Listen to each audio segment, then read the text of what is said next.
Terima kasih Anda masih di redaksi. Salah satu makanan khas asli Banyumas, Jawa Tengah adalah getuk goreng Sokaraja. Getuk Sokaraja mulai ada sejak tahun 1918 dan telah ditetapkan menjadi warisan budaya tak benda oleh Kementerian Pendidikan dan Kebudayaan. Nah, dalam segmen Sehari Menjadi kali ini, kami akan mengajak Anda untuk melihat dan juga merasakan menjadi seorang pengusaha getuk goreng Sokaraja nan legendaris.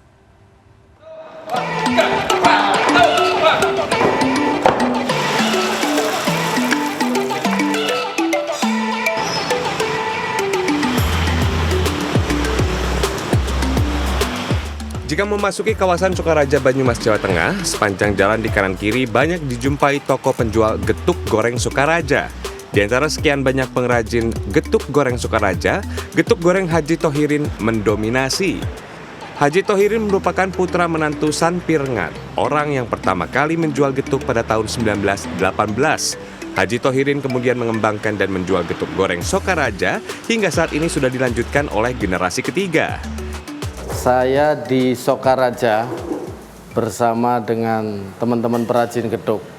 Seperti apa proses pembuatannya, saya hari ini akan mengajak Anda sehari menjadi perajin geduk Sokaraja. Proses awal pembuatan getuk goreng Sokaraja bermula dari ketela pohon atau singkong. Wah, ini datang lagi nih ya Mas ya. Singkong ini didatangkan dari petani di Wonosobo, Jawa Tengah. Singkong langsung dikupas. Proses pengupasan singkong ini juga tidak mudah. Ada dua teknik mengupas. Potong bagian batang singkong yang keras lebih dulu, kemudian bagian ujung yang keras. Selanjutnya potong-potong seukuran genggaman tangan.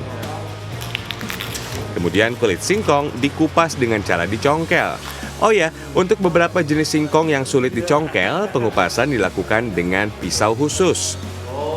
Ini dari tadi kita kupas ya, terus masuk ke Bak sana dulu. Cuci. Nah, bak cuci, nanti bak bilas, baru masuk ke kus.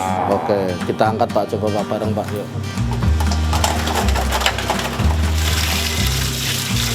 Agar singkong empuk, proses pengukusan dilakukan selama 1,5 jam. kira-kira 1 jam sampai 1,5 jam. Oh, 1,5 jam. Jadi setelah tadi dikupas, cuci bersih, kukus 1,5 jam. 1,5 jam. Nunggu ketelannya matang. Sementara menunggu singkong matang, saya mencairkan gula merah dengan menggunakan panci tembaga. Caranya cukup letakkan panci di belakang dandang dan hawa panasnya akan mencairkan gula. Ya, jadi sambil nunggu ketelanya ini nanti dikukus matang, kita siapkan gula. Gula ini nantinya digunakan untuk mencampur pada saat getuk ini mulai ditumbuk gitu. 1,5 jam berlalu, semestinya singkong telah matang dan empuk. Langsung dinginkan singkong kukusnya dengan kipas. Kalau sudah dingin, singkong yang empuk lebih cepat halus saat ditumbuk. Tak boleh lupa buang serat, jangan sampai tersisa agar hasil getuk gorengnya nanti lembut sempurna.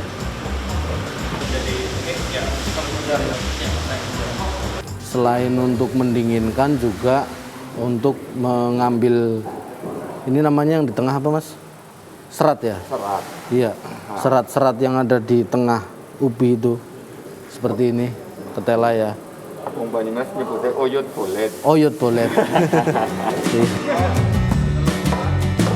Nah, saatnya kita menumbuk singkong yang telah dingin dan disortir.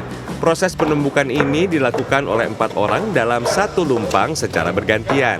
Selain untuk menghaluskan singkong, proses ini juga untuk mencampurkan singkong dengan gula merah atau gula kelapa yang sudah dicairkan. Saya mencoba menumbuk dengan alu, alat tumbuk yang terbuat dari kayu. Ternyata cukup sulit karena harus bergantian dan hati-hati menjaga agar gula merah yang panas tidak keluar saat ditumbuk. Setelah 15 menit ditumbuk halus dan bercampur dengan gula merah, getuk sudah jadi dan siap untuk di tahap selanjutnya, pencetakan. Pelan-pelan aja nggak apa-apa. Adonan getuk diratakan agar mudah untuk dipotong kecil-kecil. Tips agar tidak lengket, gunakan tepung beras.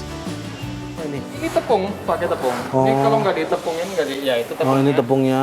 Tanpa tepung nanti jadinya Terus lengket, ini nggak ya. bisa dilerhan. Oke, setelah tadi ditumbuk 15 menit dicampur antara singkong, gula, sudah bentuknya seperti ini, kita tinggal ratakan sebelum nanti dipotong-potong ya. Betul.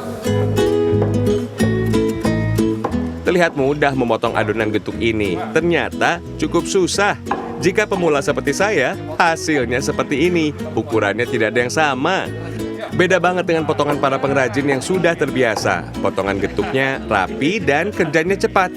Kalau saya, sudah lambat, bentuknya tidak standar juga. Mohon maklum ya. Sudah terbiasa dengan yang belum terbiasa, itu bedanya seperti ini. Jadi motong ini aja ada tekniknya ya. Jadi besarannya sampai seberapa, kalau yang sudah terbiasa dia sama tuh. Jadi nanti pas digoreng juga bentuknya hampir sama ya. Saatnya menggoreng. Lagi-lagi, tips agar tidak lengket atau saling menempel, gunakan tepung beras saat menggoreng. Bedanya, sekarang tepung berasnya dicairkan. Kita tinggal dibawa ke tempat pendinginan. Jadi sebelum dibawa ke toko, ini didinginkan lebih dahulu ya, biar memang benar-benar udah siap untuk dipasarkan. Uap panasnya keluar dulu. Oh, uap panasnya keluar dulu. Oke. Nah, kalau yang ini getuk goreng Sukaraja yang sudah jadi. Tapi ini belum bisa langsung dipasarkan karena harus menunggu proses pendinginan selama 30 menit. Pendinginan penting dilakukan agar saat dikemas, uap panas menghilang dan getuk goreng akan tahan hingga 1 minggu ke depan. Sekitar ya 15 menit sampai 30 menit. Kecuali kalau di Rame. depan rame, lagi Iya. banyak orang beli getuk gitu. Iya. Ya mau gimana lagi harus Karena kalau dikemas masih panas, uapnya uapnya ini nggak keluar, malah- malah cepat rusak. bentuknya. Kalau yang di bawah, Ini originalnya geduk. Oh, malah aslinya ini aslinya geduk, dari malah ini justru- Pak Sanpirngat Iya, ya. dari Mbak Kakek, iya, Buyut. Kakek justru malah originalnya geduk justru malah kayak gini. Ini geduk, kalau dari kami bilang ini geduk basah atau geduk cemol. Cemol itu maksudnya ambilnya kayak gini. Oh, dicemol. Dicemol gitu. Iya, geduk yang cemol ini. Ini udah bisa langsung dimakan Ini bisa ya. langsung dimakan. Ini bukan mentah, ini bisa langsung dimakan. Trisno Hartowo adalah menantu Haji Tohirin atau generasi ketiga getuk goreng Sokaraja. Di tangan Trisno, getuk goreng Sokaraja semakin tumbuh dan berkembang. Hingga saat ini sudah memiliki 6 toko. Dalam sehari, satu toko bisa menghabiskan bahan baku ketela sebanyak 20 kg. Dan pada hari libur bisa naik 2 hingga 3 kali lipat. Untuk satu dapur, Trisno mempekerjakan hingga 70 orang. Namun kondisi pandemi, tinggal belasan tenaga kerja yang membantu proses pembuatan getuk goreng. Insya Allah bahan-bahan kami itu serba yang alami. Ketela pohon kita sendiri tahu lah. Gula merah, tak sama sekali tidak ada bahan pengawet, Mas. Eksis sejak tahun 1918, getuk goreng Sokaraja terdaftar sebagai warisan budaya tak benda di Kementerian Pendidikan dan Kebudayaan. Getuk goreng kini telah berkembang luas, tidak hanya di keluarga Sanpirngat, tapi juga warga Sokaraja yang lain. Ini cikal bakalnya geduk goreng Sokaraja di sini. Geduk goreng itu diciptakan oleh beliau Bapak Sanpirngat, itu mbahnya saya itu. Bapak Sanpirngat tahun 1918. Itu waktu itu geduk dari yang adanya geduk yang cemol itu, geduk basah itu iseng-iseng digoreng, resmi geduk goreng dijual tahun 1924. Getuk goreng Sokaraja kini tidak hanya menjadi makanan lokal, tetapi sudah menjadi ciri khas dan identitas warga Banyumas. Getuk goreng menjadi makanan khas yang wajib dibawa untuk oleh-oleh keluar kota. Kalau saya sih sukanya yang original.